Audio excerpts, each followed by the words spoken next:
Welcome back, everybody. Ice cream, you scream. We all scream for ice cream. We have one more ice cream dessert recipe for you that you're going to love. If you're into banana splits, this is it, baby. Tell me what we're making, Karen. Banana split pie. What's easier than that with vanilla ice cream, bananas, maraschino cherries, and chocolate. And it's a make-ahead, too. It's a make-ahead. It uses actually just a pie crust. You want to bake a 9-inch pie crust first. You can use one of those frozen ones if you'd like, or anything you like. Okay. So we're going to get started, and actually you can start with one. If you want to start the chocolate sauce, why don't you do that? Sure. Okay, chocolate sauce. So it looks like about 2½ sticks of butter. Yeah, 2½ sticks of butter and some chocolate chips, and you want to get that melted together. Okay. Before we add the other ingredients to that. Semi-sweet chocolate chips? Semi-sweet chocolate chips, half a cup of that. All right. We'll melt those together. And while that's going, then we're going to slice one banana, and we're going to put that in the bottom of the pre-baked pie crust here. Should you let that pie crust cool a little bit too? Okay. Yes, so I did that the day before. It was easy that way.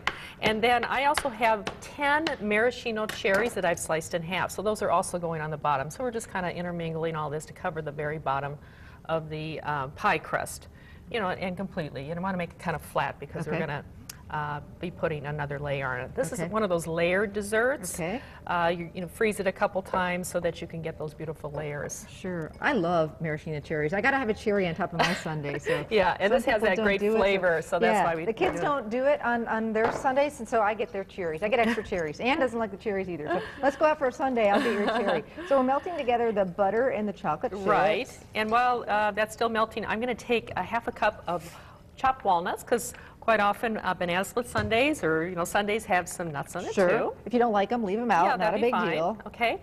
And then before we put this in the freezer, we're going to layer some a softened vanilla ice cream. Okay. And it calls for a quart in the recipe, but I kind of use my own judgment. You want to make sure that it doesn't overflow. It depends on your pie crust. Okay. So this looks like it needs about a little bit more than a pint, because you want to have some room for your chocolate later. Okay. So if it's melted slightly, then it's going to be a lot easier to spread. And it'll freeze right back up again. So this is another one of those that's going to take at least a few hours to set up in the freezer, or even the day before. You want to get it nice and hard. Yes, you can do it the day before. My butter and my chocolate chips are melted. Okay, so now we're going to add 1 cup of powdered sugar. Okay. And then 3/4 cup of half and half.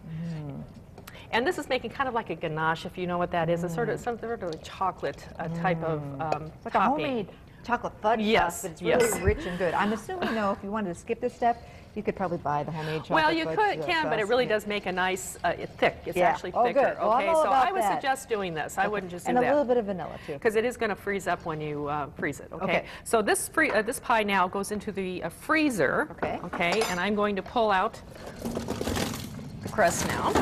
And we've let this cool. So we've taken this mixture, heated it together. Does it need to boil or just kind of? You want to get it nice and thick. So it might take about 10 minutes or so, and then of course, there are vanillas in there too. Okay.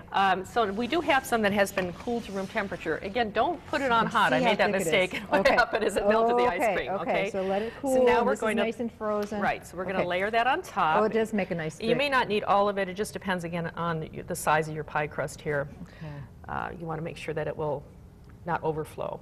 And then that's going to go into the freezer. This is a beautiful thing. Isn't that nice? Wow. Doesn't that look yummy? And it so really, I think that you do need to make this particular mixture, not the syrup, okay? Ooh, okay. There you go. So back to the freezer. Back into the freezer, and then now we have this. Okay. That is gorgeous. Wow. And then what you do is you have some whipping cream. I've whipped up some cream with a little bit of sugar, and you could spread that on top. You betcha. I'd be happy to. Let me get a spatula. Okay. And of course, you could decorate it with some more. I'm going to take a little more whipped cream. Sure, there you go. More whipped cream, more better. That's what I always say. Okay. There we go. I'll put a knife here from you. So again, this is made with wonderful Wisconsin ice cream with all those great milk that we have here that you were talking about that makes it that much more special. Now we're going to decorate it just like it would a banana split, right? All That's the right. fun stuff on top? Okay. And then you slice it into wedges. Ooh, yum. My family's been enjoying my experiment this week. I bet. My family enjoys that too when I'm testing recipes. There's some cherries too. More bananas, there you go. and I can slice that up. Okay. Now, the recipes that we did on the show today, you can find them on our website, fox11online.com. Click on the Living tab and Recipes, and they'll be right there. If you don't do computers, Karen, how can people get the recipes? Yes, they can call our 800 number, 800-747 9662 and leave your name and address. I'll send them out to you. We also have our eatwisconsincheese.com where these recipes are, as well as a special one that is the dairydaysofsummer.com. Wonderful. Great to see you. All right. Thank you. You too. I can't wait to dig into this. We'll be back.